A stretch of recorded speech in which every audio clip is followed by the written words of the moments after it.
Ils étaient nombreux à manifester ce dimanche 6 avril à Marseille pour dire stop au génocide des enfants à Gaza. Mais face à l'absence de volonté des gouvernements occidentaux, les Marseillaises et les Marseillais se montrent peu optimistes quant à l'avenir de la bande de Gaza. Aujourd'hui, c'est des soignants et des médecins et des citoyens normaux à qui on les a empêchés de rentrer à Gaza. Donc ils ne savaient plus quoi faire. Ils sont venus ici, ils sont venus à Marseille le dimanche dernier et ils ont commencé une grève de la faim pendant, là ça fait le 7e jour. Donc on les soutient, nous en tant que Juifs. Est-ce que vous pensez qu'il y a une force qui peut arrêter Pour eux, ils se disent que c'est pas possible, que les gens ne voient pas ce qui se passe. Et nous, eux qui sont vraiment impliqués dans cette guerre, parce qu'ils ont vu toutes les atrocités, ils n'en pouvaient plus. Ils ont senti ça même à l'intérieur de leur corps. C'est pour ça qu'ils font cette grève de la faim et ils font le tour de France en ce moment. Combien de vies faudra-t-il encore sacrifier pour que ce génocide cesse aujourd'hui? Je ne sais pas, mais j'ai l'impression qu'on tolère encore un autre génocide. Après tous les génocides commis par les Occidentaux, un peu partout dans le monde, les derniers siècles. Après le génocide contre les Juifs en Europe, au 19e siècle et 20e siècle, là on tolère un autre génocide. Mais si on tolère un génocide, on va en tolérer davantage. Marseille, génocide à Gaza et on se taira pas. D'une paix juste et arrêter la famine, l'eau, l'absence de l'eau, les bombardements évidemment, enfin la situation génocidaire est atroce et zéro réaction. Est-ce que vous êtes optimiste? Il faut l'être, mais j'ai du mal. J'ai vraiment du mal. Est-ce qu'aujourd'hui il y a un moyen d'arrêter justement ce génocide? Je vois pas comment.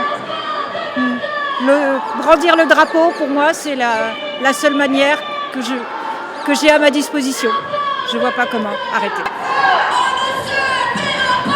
Tant que l'Europe ne coupera pas les relations commerciales, on n'arrivera jamais à rien du tout. Donc il y a un moyen. Au moins pour freiner, je pense qu'il y a un moyen. Déjà l'Europe, mais l'Europe malheureusement, je pense qu'ils ne le feront pas. Quelle est votre impression et quel est votre ressenti par rapport à ce qui se passe à Gaza? J'ai le ressenti de tout homme qui a un respect de l'humain et des plus faibles en général, donc les femmes et les enfants. Et là, on a affiché à un pays qui n'a pas aucune retenue, donc qui ne respecte aucune loi, y compris les lois internationales, y compris les lois de l'humanité au fond. Donc, on est là pour ça. Je veux dire, et le pire, c'est que ce qu'on appelle le sionisme, puisque cette question est actuellement en débat à l'Assemblée, puisqu'il y a une députée qui a essayé de lier sionisme et antisémitisme. Là, j'ai fait une pancarte qui dit que le sionisme, c'est un antisémitisme. Parce que, comme l'ont démontré plusieurs ouvrages de personnalités et d'intellectuels juifs, le sionisme n'était pas une création juive de l'ensemble des juifs du monde, qui historiquement ont été antisémites, qui traitent les autres d'antisémites, ceux qui ne sont pas du tout. Puis, moi, je suis totalement hostile à l'antisémitisme et en même temps, je suis pour la Palestine. Franchement, à la Marseillaise, c'est une sottise de l'histoire intellectuelle pour la simple raison que faire le parallèle entre être anti-sioniste pour passer antisémitisme, franchement, c'est tiré par les cheveux, comme on dit. Je peux dire en quelque sorte que on confond une religion avec une idéologie.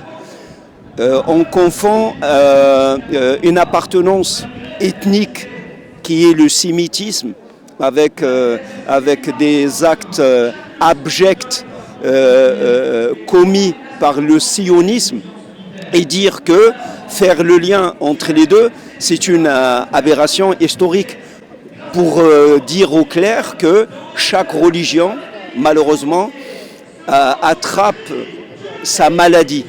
Donc si à un certain temps on parlait des croisades pour cacher en quelque sorte ce que la chrétienté dans sa base, et aujourd'hui on se permet pour pour commettre des atrocités au nom du sionisme, et on essaie pour bâillonner les voix de les taxer.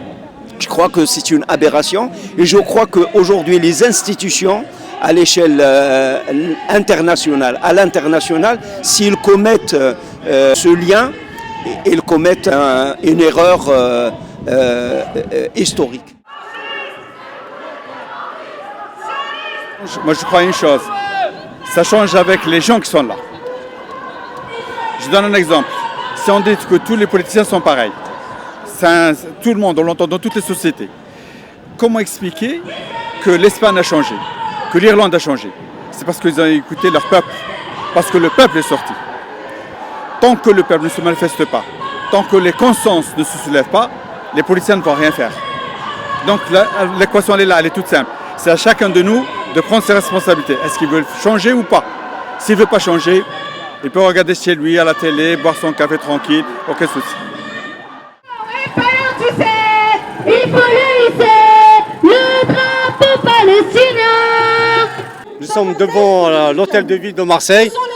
Qu'est-ce qu'ils peuvent faire, par exemple, pour Gaza? Déjà reconnaître que c'est un génocide qui est en train de se dérouler. Amnesty International, Human Rights Watch parlent d'un génocide, donc je ne vois pas pourquoi notre maire ne veut pas employer le mot génocide. Et aussi la ville de Marseille, elle est jumelée avec la ville de Haïfa, une ville qui participe à un système d'apartheid. Donc je pense qu'un déjumelage sera urgent.